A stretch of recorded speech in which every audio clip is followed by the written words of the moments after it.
video to anyone who's thinking of using property as a vehicle for them to grow wealth, to create more financial stability, um, and just to let you know that it it's accessible to all of us. You don't need to be a complete millionaire. You don't need to have millions in the bank to start investing in property, because I am a testament to that. I'm currently on a walk. My car is in the garage, and I thought rather than get an Uber to go get my car because she's now finished, I just thought, why not take a nice leisurely walk? It's only about a mile and a half, so I need to get the steps in anyway. But I'm testament to what I just previously said, where you don't have to be a millionaire to look at growing your wealth, growing financial stability, creating more passive income, um, widening your and growing your passive income streams, you know, and to look beyond just your job. You don't need to be a millionaire to start. I absolutely was not a millionaire.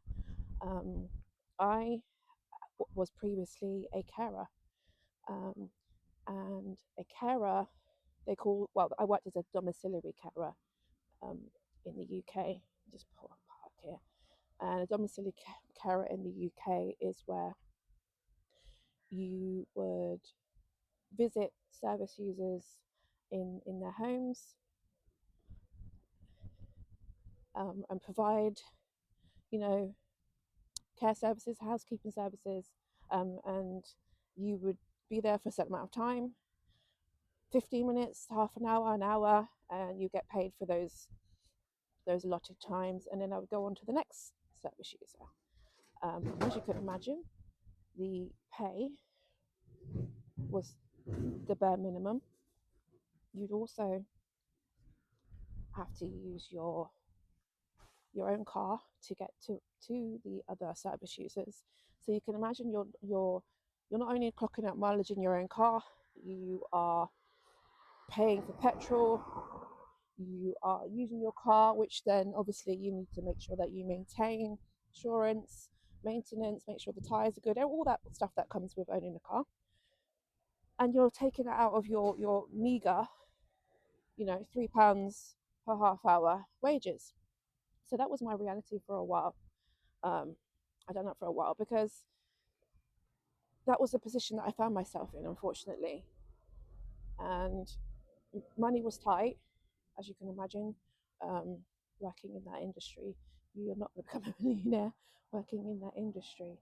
And I got to the point where I was regularly attending other people's homes and kind of being in an amazement and admiration at some of the homes I would visit. And at the time, I was living in a council house, and you can imagine going to these beautiful homes where they had. To me, I wanted my own driveway. I wanted my own home. I wanted my own wheelie bin. And I was just in admiration of these people that got to choose where they wanted to live. They got to decide. They got to look online. They got to purchase a home and choose how they want to decorate it, choose how they want their gardens to be landscaped, and choose where the kids would have their rooms. And unfortunately for me, because of my situation and me being on a low income and me relying on housing benefit, and me being in a situation where I had to rely on government housing, not the best areas, I didn't get to choose where I wanted to live. I didn't get that freedom. I had to accept what was offered, and you had to make do, and I had to make the best of it. And so, yeah, I was always in admiration of, oh, they live in such beautiful homes. I would love to have my own home. I would decorate like this. I would do that. I would love to have that kind of lifestyle. And, as you do, you search up, how can you make extra money? What ways can I make extra money? And I'd always wanted to be in property, but in my head, there's no way that I can go from carer to property investor. there's no way that I can invest in property, because how the hell am I going to get that large sum of money? Because I always believe that you needed 25% to invest in the property, which was still the case if you wanted to go straight down the buy to let route. But I never had 25% for the mortgage, for the purchase price, sorry, of a home. And additionally, you need to pay for solicitors and all that kind of stuff. So in my head, I was thinking, there's just no way I'm going to be able to do that, until I came across this strategy called rent to rent. And rent to rent is where essentially you would rent from a landlord and then rent it again. And you only needed 10 to 15, 10 to 20K to start, to begin with your very first unit. And I thought, wow, I can become a property entrepreneur with as little as £10,000. How do I do this? You know? And that's how I began. I delved more into the rent to rent education. I paid for education. I paid for mentorship. I paid for knowledge. If you're thinking that you're going to watch, 5-minute YouTube video, you're going to know all that there is to know about the rent to rent business or property investing, I'm sorry to let you down, but you're going to need a little bit more than that.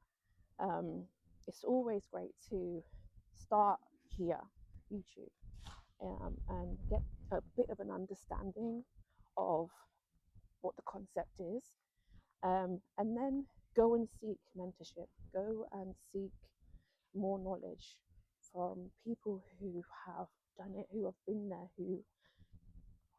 who are winning in that game, who can give you some guidance, who can give you the steps and the path forward. So I would definitely advise you to do something like that. But if you can imagine going from working in care and thinking, oh my gosh, I can now invest in property. I went about then getting the funds together for my very first deal. I worked full time in an office, in an admin role, and then I worked in the evenings in the care role. So I worked 2 jobs essentially for a good while. I sold my car. And I bought a car from Facebook. I bought a car for £300 from Facebook, and I remember what the car was, a Citroen C3. Absolutely terrible car. But the funny thing is the day, a couple of days before I got the keys to my very first property, the car broke down. It had served its purpose, and it conked out. And obviously, I wasn't going to pay to get it fixed because it was so cheap. But it was just a sign that it had taken me so far. I'd worked its ass off. I got the money together, and I got my first unit. And the car was like, okay, I've carried you so far. Off you go. But this is just a little quick message as I walk to get my car, that even if you're in a situation like me where you're single, you have children, you are working minimum wage, you're thinking, oh my gosh, I want to really get into this property game, but there's no way that I can get 40k right now. It's just not going to happen. I'm someone who has done it, who has begun life and is living life as a property entrepreneur, sorry, and that it's possible. I think I've taken the wrong turning, I've taken the wrong turning, but yeah, it is possible. So stay tuned for more videos as I kind of share some nuggets and wins on how you can start, and even ideas on how you can even get the funds to start. Like for me, I had to sacrifice my time. I had to sacrifice my time and also my pocket with regards to getting the education and getting mentorship. But if it's something that you really want to do, you've got to make those sacrifices. You may have to sell your car. You may have to pay off all your credit cards off because you need to make sure that you've got good credit. You may need to make sure that maybe you need to go and get another job. Maybe you need to make sure that you cut down on all your unnecessary spending to just get that initial seed, that initial amount of money to get you started. You have to do whatever it takes. If you really, really want to get started, and you just need to get started with one. Because if you get started with one and you're cash flowing, you know, 1 to 2K a month from one unit, think about what that can do for your life. Think about what that extra income can do to you and your family. So yeah, this is just a quick video, and I will see you on the next one.